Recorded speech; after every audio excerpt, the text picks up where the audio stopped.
Hello viewers, welcome to our channel. তো তোমাদের একটা আপডেট দেবো। নেতাজি সুভাষ ওপেন ইউনিভার্সিটি থেকে মাস্টার ডিগ্রির যে সমস্ত কোর্সগুলো এবং সেইগুলো শুরু হচ্ছে এবং করাচ্ছে ডিসটেন্স কোর্স। তা এরই ডিটেলস নিয়ে পুরো আলোচনা করবো। এই নোটিফিকেশনটা পাবলিশ হয়েছে, কবে অবধি তোমরা ফর্ম ফিল আপ করতে পারবে, কত টাকা কোর্স ফি, সমস্ত কিছু জানাবো আজকের এই ভিডিওতে। তা ভিডিও শুরু করার আগে তোমাদের বলবো, যারা চ্যানেলে প্রথম এসছো এখনো চ্যানেলটাকে সাবস্ক্রাইব করোনি, চ্যানেলটাকে সাবস্ক্রাইব করে দাও এরকম সমস্ত আপডেট পাওয়ার জন্য। আর বেশি কথা বলবো না, তোমাদের এই যে পুরো যে নোটিফিকেশনটা সেটা আমি তোমাদের দেখাবো পুরো ওয়েবসাইটে। আমি তোমাদের বলবো তোমরা একবার জাস্ট স্ক্রিনে চলো এবং স্ক্রিনে গিয়ে আমি তোমাদের পুরো ডিটেলসে দেখাবো কিভাবে তোমরা নোটিশটাকে ডাউনলোড করবে এবং আহ, কি সমস্ত কোর্স এখানে হচ্ছে সমস্ত কিছু। তো চলো যাওয়া যাক। দেখো, তোমাদের আমি প্রথমেই বললাম নেতাজি সুভাষ ওপেন ইউনিভার্সিটি থেকে দেখো নোটিফিকেশনটা বেরিয়েছে এবং নোটিফিকেশনটা পাবলিশ হয়েছে দেখো জুলাই মাসের 10 তারিখে। নোটিফিকেশনটা কি বলে দেখো, admission notification for post graduate programme and BLSIS. BLSIS হচ্ছে bachelor of library information science. এর একটা কোর্সও কিন্তু পোস্ট গ্রাজুয়েটের সঙ্গে হচ্ছে।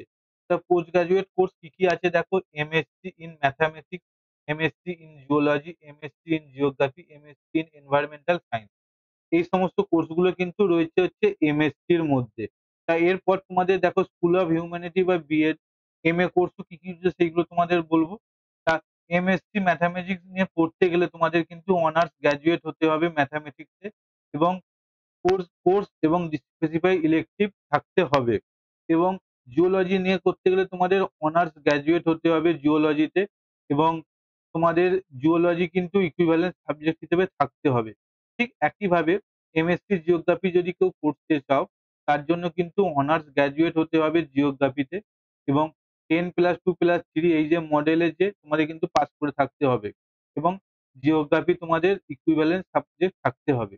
এবার যেটা দেখো সবচেয়ে ইম্পর্টেন্ট, তোমরা যদি কেউ এনভায়রনমেন্টাল সায়েন্স নিয়ে এমএসসি করতে চাও, তাহলে দেখো কোন কোন সাবজেক্ট নিয়ে পড়লে তোমরা কিন্তু এই কোর্সটা করতে পারবে। অনার্স গ্র্যাজুয়েট তো হতেই হবে এনভায়রনমেন্টাল সায়েন্স এবং এছাড়াও যারা কেমিস্ট্রি, জিওগ্রাফি, জিওলজি বা আর্টস সায়েন্স, ম্যাথামেটিক্স, স্ট্যাটিস্টিক্স নিয়ে যারা পড়েছো, তারা কিন্তু তোমার এই কোর্সগুলোর জন্য এলিজিবল। এবং যারা honours graduate with core course discipline environmental science এবং any branch of bio life science, chemistry, geography, geology তারাও কিন্তু অ্যাপ্লাই করতে পারবে। ঠিক আছে? এই হয়ে গেল তোমার হচ্ছে মাস্টার ডিগ্রি সায়েন্সের কোর্সগুলো। তা এরপর আমি তোমাদের যে এমএ যে কোর্সগুলো হয়েছে সেই কোর্সগুলো দেখাবো দেখো। তা MA Bengali, MA English, MA English language and teaching, MA journalism and mass communication. ঠিক আছে? তা ঠিক সেম একইভাবে এখানে বলেছি যদি এমএ কেউ যদি বেঙ্গলি নিয়ে পড়তে চাও, তাহলে কিন্তু তোমাদের গ্র্যাজুয়েট হতে হবে। Must have studies at least 300 marks in Bengali. তোমাদের গ্র্যাজুয়েটে কিন্তু 300 নাম্বার পেতে হবে মিনিমাম। ঠিক একইভাবে ইংলিশেও কিন্তু তাই। এবং ইংলিশ ল্যাঙ্গুয়েজ টিচিং ও কিন্তু দেখো ইংলিশ, লিঙ্গুইস্টিক, কম্পারেটিভ লিটারেচার এই সমস্ত নিয়ে পড়তে হবে। এবং যদি কেউ জার্নালিজম অ্যান্ড মাস কমিউনিকেশন এ করতে চাও, তাহলে কিন্তু তোমাদের যেকোনো শাখায় গ্র্যাজুয়েটেরা কিন্তু এই MA journalism and mass communication পড়তে ভর্তি হতে পারবে। ঠিক আছে? এই গেল হচ্ছে সোশ্যাল অফ হিউম্যানিটিস। এবার আসবো হচ্ছে স্কুল অফ সোশ্যাল সায়েন্স এর মধ্যে কি পড়ছে, MA in history, MA in political science. তা এমএ হিস্ট্রি করতে গেলে তোমাদের সেম একইভাবে 300 পেতে হবে হিস্ট্রিতে গ্র্যাজুয়েশনে এবং পলিটিক্যাল সায়েন্স নিয়ে পড়তে গেলে তোমাদের পলিটিক্যাল। তা যারা যে কোর্সটার জন্য অ্যাপ্লাই করতে চাও সেটা একবার দেখে নেবে। এবং দেখো এখানে এমএ এডুকেশন কোর্সও রয়েছে। তা সেম একই ক্রাইটেরিয়া, যারা বিএড নিয়ে পড়েছো তারা কিন্তু এমএ এডুকেশন নিয়ে অ্যাপ্লাই করতে পারো। এবং এমকম, এমকম তোমাদের কি যারা বিকম নিয়ে পড়েছো বা বিবিএ নিয়ে পড়েছো, বিবিএম নিয়ে পড়েছো তারাও কিন্তু অ্যাপ্লাই করতে পারো। এবং এমএসডব্লিউ, এমএসডব্লিউ হচ্ছে মাস্টার অফ সোশ্যাল ওয়ার্কার এর জন্য। এলএলবি, বিই, বিটেক, ভোকেশনাল এবং চাইল্ড ডেভেলপমেন্ট ফর এগুলো নিয়ে যারা পড়েছো এনি, তারা কিন্তু অ্যাপ্লাই করতে পারো। ঠিক এইগুলো দেখে নেবে, এইগুলো জাস্ট। এবং এখানে কিন্তু দেখো ব্যাচেলর অফ ইনফরমেশন সায়েন্স নিয়েও পড়ানো হচ্ছে। ব্যাচেলর অফ ইনফরমেশন সায়েন্স যেটা গ্র্যাজুয়েশন, তা এখানে বলেছে তোমাদের 45% অনার্স কোনো সাবজেক্টে গ্র্যাজুয়েট হলেই তোমরা কিন্তু এই কোর্সটার জন্য এবং পাস্ট গ্র্যাজুয়েট যারা তারাও কিন্তু অ্যাপ্লাই করতে পারো। ঠিক আছে? এই হয়ে গেল হচ্ছে তোমাদের এ। এবার তোমাদের আমি যেটা দেখাবো সেটা হচ্ছে দেখো যে এই কোর্সের খরচ কেমন দেখো।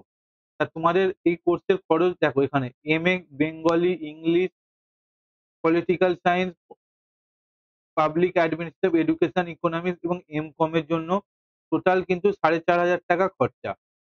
ঠিক আছে? ফার্স্ট ইয়ারে এবং যেহেতু এখানে দেখো ফার্স্ট ইয়ার ফি এবং এমএসডব্লিউ এবং এমএসসি ম্যাথামেটিক্স এর জন্য ৫,৯৫০ টাকা খরচা এবং master of library and information science যেটাকে এমএলএসআইএস বলে তার কিন্তু খরচা হচ্ছে ১০,৭৫০ এবং জার্নালিজম অ্যান্ড মাস কমিউনিকেশনের ১৩,০০০ টাকা খরচা।